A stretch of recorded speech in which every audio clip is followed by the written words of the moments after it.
अस्सलामुअलैकुम, welcome back to my YouTube channel. कैसे हैं तो हम दोस्त, उम्मीद करते हैं ठीक ठाक होंगी जी।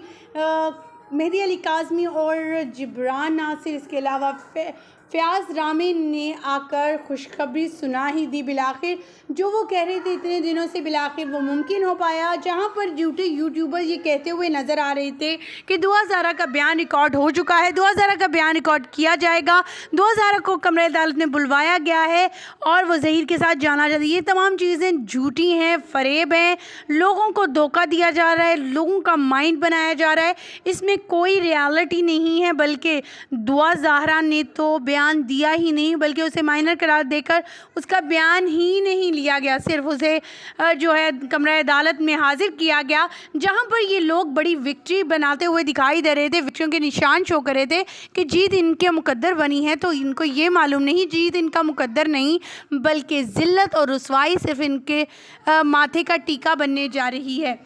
जहाँ पर दुआ ज़ाहरा को जो है सामने कमरा अदालत में लाने का मकसद सिर्फ ज़हीर का यही था कि अदालत में वो जब मौजूद हो तो वो कुछ ना कुछ उसे इशाराबाजी कर सके और उसको थ्रेट कर सके, उसके अंदर खौफ पैदा कर सके और वो उसके वालिदैन के ख़िलाफ़ बातें कर सके। क्योंकि ख़वातीन व हज़रात, रिसेंटली आपको यहाँ बताते चलें कि दुआ ज़ाहरा को ज़हीर से मिले काफ़ी देर हो चुकी है और जब से वो यहाँ पर आई है ये कहकर कि ज़हीर जो है मारता पीटता है, तभी से उसकी फ़ैमिली को, उन झूठे यूट्यूबर्स को और इसके अलावा उनकी फैमिली को, यहाँ तक कि वो प्रेस कॉन्फ्रेंस भी करते हुए नज़र आ रहे हैं, उन सब को जो है ये जो है कंफर्म हो चुका है कि ज़िल्लत उनका मुकद्दर बनने जा रही है। आखिर फयाज़ रामी ने क्या कहा, मुख्तलिफ इंटरव्यू देते हुए नज़र आ रहे हैं, खुशखबरी सुना दी और ये कहा है कि जीत उनका मुकद्दर है और जीत उन्हें मिलकर ही रहेगी, चाहे ये लोग लाखों हीले बहाने बनाते रहें,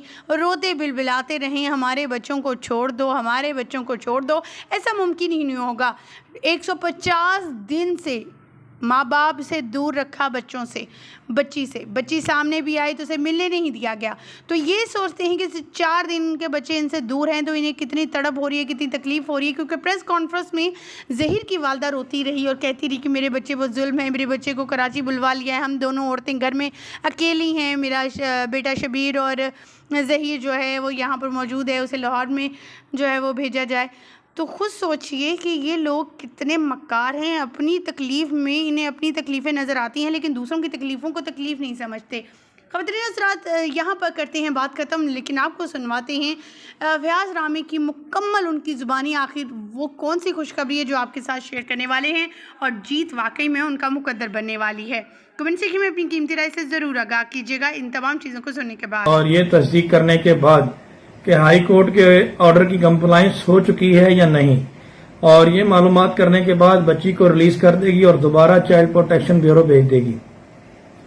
लेकिन दूसरी जानब से ये क्लेम किया जा रहा था कि जी बच्ची जो है वो अपना बयान दे देगी और उसका बयान लिखा जाएगा और ये कहा जाएगा कि जनाब बच्ची और ज़हीर के दरमियान सुलह हो जाएगी और विक्ट्रियां बनाई गई कि जनाब बच्ची दोबारा ज़हीर के साथ चली जाएगी और पता नहीं क्या हो जाएगा। लेकिन आज के ऑर्डर के बाद एक बार फिर रोना धोना शुरू हो गया और जिस तरह से लास्ट डे में प्रेस कॉन्फ्रेंस की गई और प्रेस कॉन्फ्रेंस में वो जो जिनका गुरूर और तकब्बर आसमानों पे था और वो कहते थे कि कभी बच्ची पेश नहीं होगी और वजीर आजम और सदर पाकिस्तान से अपीलें करते नजर आते हैं।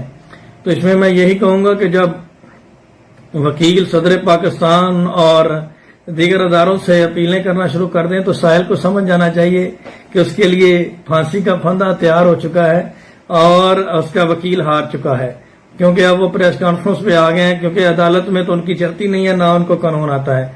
तो इस बारे में आज की पेशी के हवाले से मजीद मेरे साथ तला भाई हैं जो दुआ ज़ाहरा को जब सिंध भेजा गया लाहौर में थे, मौजूद थे और सबसे पहले अदालत में मौजूद थे और जिन्होंने बहुत अच्छी एफर्ट की और ये मेरे साथ हैं और आगे आपको ये थोड़ा एक्सप्लेन करेंगे आज की पेशी के हवाले से और आगे क्या क्या सरप्राइज आने वाले हैं, तो वो भी इंशाल्लाह आपको बताएंगे। जी तला भाई। जी बिल्कुल फयाज भाई, बहुत शुक्रिया। जिस तरह के फयाज भाई ने कहा एग्जैक्टली ये सिंध हाई कोर्ट की कंप्लाइंस में बच्ची को तलब किया गया था। एक्चुअली जो सिंध हाई कोर्ट ने ऑर्डर्स किए थे कि बच्ची को दारुल मान लाहौर से शेल्टर होम कराची शिफ्ट किया जाए और सिटी कोर्ट जिस कोर्ट ने ये कॉग्निजेंस लिए उसने भी सेम ऑर्डर किए थे।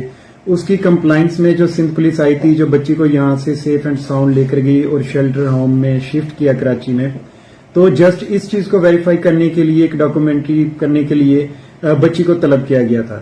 تو کوئی کسی قسم کی آج کوئی اس طرح ہیئرنگ نہیں تھی کہ بچی کی کوئی سٹیٹمنٹ ہونی ہے یا کوئی اس قسم کے بیان ہونے ہیں. اس سٹیج پر جسٹ بچی کو طلب کیا گیا تھا جو یہ کمپلائنس کے آرڈر تھے. اور جس طرح فیاض بھائی نے کہا بالکل ایسے ہی ہے. انشاءاللہ 1 اگست کو ہم انہیں ایک بڑا سرپرائز دیں گے اور چھکا لگے گا. تو باقی یہ جس طرح اب ان کی کانپیں ٹانگ رہی ہیں اور ان کے چھکے چھڑے ہوئے ہیں، جس طرح فیاض بھائی نے کہا پریس کانفرنس کر رہے ہیں، اسی طرح ان کے آرگومنٹس اس دن کورٹ میں تھے. تو الحمدللہ اللہ کے فضل و کرم سے اللہ تعالیٰ کی ذات عزت دینے والی قوم کی دعائیں تھی. تو ہم نے جب دلائل اپنے سٹارٹ کیے تو یہ وہاں سے بھاگ گئے. جب ان کو پتا چلا کہ اب ان کی دال نہیں گلنی تو یہ وہاں سے رفو چکر ہو گئے تھے. تو باقی انشاءاللہ یہ اس کی فردر اپڈیٹ بھی آپ سے شیئر کریں گے. 1 اگست بگ ڈے ہوگا، آپ کو سرپرائز ملے گا انشاءاللہ. جی، اور جیسا کہ میں نے کہا جب یہ دوازارہ کے حوالے سے بازیابی کے حوالے سے خبریں چل رہی تھی تو میں نے کہا کہ 21 جولائی کا جو دن ہے وہ ان کے لیے ماتم بن جائے گا اور بڑا اہم دن ہوگا. اور ویسا ہی ہوا کہ 21 جولائی کو آنریبل سندھ ہائی کورٹ نے آرڈر کر دیا اور اس آرڈر کو چیٹ کرنے کے لیے کبھی بچی کو دارالمان بھیجا گیا، کبھی میڈیکل کرنے کے ہتھ کنڈے یوز کیے گئے. اور اب بھی یہ کوششیں اسی طرح کی کر رہے ہیں، لیکن ان کی الحمدللہ ہر کوشش ناکام ہو رہی ہے اور ڈے بائی ڈے ظہیر کے گرد دائرہ جو ہے وہ تنگ ہو رہا ہے. اور اب تو اس نے اعتراف جرم بھی کر لیا اغوا کی حد تک، لیکن پولیس جو ہے وہ ابھی تک بھی 376 کی حد تک اسے ریلیف دینا چاہ رہی ہے. اور نکاح نامہ جو ڈسپیوٹڈ قرار ہو چکا ہے اور جس کی کوئی اہمیت ہی نہیں رہی بچی کے مائنر ہونے کے بعد، اس کی روشنی میں یہ پولیس اس کو فیور دے رہی ہے ایک جعلی نکاح نامے کی صورت میں، اور اس کا میڈیکل نہیں کروا رہی. اور انشاءاللہ لیکن ہم اس میں ایفرٹ کریں گے اور یہ ملزمان جو ہیں یہ سزا ان کو ضرور ملے گی. اور وکٹریاں تو اب جیل میں جا کے بنیں گی جو بنیں گی انشاءاللہ. جیسے کہ میں نے کہا تھا کہ حکم کا یکا ہمارے پاس ہے، تو ابھی تو 3 آئے ہیں، ایک ابھی باقی ہے. وہ جب آئے گا تو یہ سارے الٹ جائیں گے انشاءاللہ. اور اگر ام ہانی کے بارے میں بات کی جائے تو وہ کیس میرے پاس آیا تھا جس میں میں نے جبران ناصر صاحب کو بھی کہا، لیکن وہ کافی بیزی تھے. اور پھر میں نے طلحہ بھائی سے بات کی کیونکہ یہ کراچی میں ان کا کافی تعلق واسطہ ہے. تو انہوں نے ایک ہماری ادھر کولیگ ہیں، ان کا کیا نام آپ نے بتایا طلحہ بھائی؟ علینا نقوی صاحب. جی، علینا نقوی بڑی بااثر شخصیت ہیں اور بڑی کمپیٹنٹ وکیل ہیں، اور انہوں نے اس میٹر کو دیکھنا شروع کر دیا ہے. اور انشاءاللہ آج اس میں انویسٹیگیشن دوبارہ کرنے کا حکم دے دیا. ایک دفن کیس دوبارہ زندہ ہو گیا اور اب اس میں بچی کا میڈیکل کروائیں گے اور دیگر چیزیں دیکھیں گے اور اس میں بھی انشاءاللہ اللہ تعالیٰ کامیابی دے گا.